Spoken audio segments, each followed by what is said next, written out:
Recapping NMHC, what are lessons learned this week? Yeah, I mean, we're out here in Las Vegas, finishing up a couple days in the conference room. Nice to get out, see the people of Las Vegas a little bit. Yeah, lessons learned. I mean, I think what your game plan is for 2023, number one, look at your current portfolio, figure out if you got any maturities coming up, interest rate caps.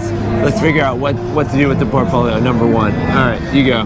Number two, try to figure out a way to prolong and stay in the game as long as you can. We got to win the battle, as Paul would say, so we can also win the war. So that means, having cash on hand, having more equity, raising equity, capital calls, a lot of what we've been hearing, and just so you can kind of shore up the balance sheet and make sure that you make it up to the other side of these rate cuts. All right, lesson three. Lesson three, be ready to buy. So a lot of guys out there have capital ready to go. So people are thinking this is going to 6%, 7%, 8% cap rates.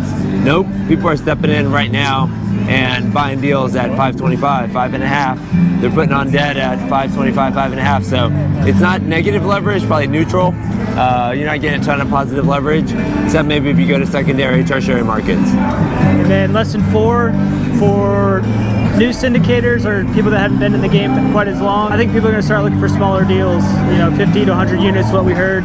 People are looking for smaller equity checks, smaller raise, just because it is so difficult to raise in this environment that people still want to do deals, but they're just going to buy the right deal instead of coming to NMHC saying, we're buying 200 doors, B class. We're going to be a little bit more realistic this year, I think, and get a good sized deal, 50 to 100 units.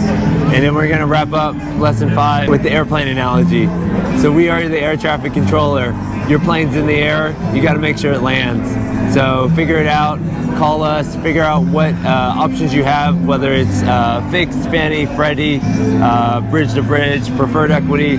We sort of know all those sources and can underwrite the deal, figure it out, and then make sure you articulate that plan, because I think when you're going back to your investors, making sure they understand what you're doing, how you're doing it, that's how you're going to raise additional capital if you need it in today's market, or go raise some new capital for a new deal. All right, back to you.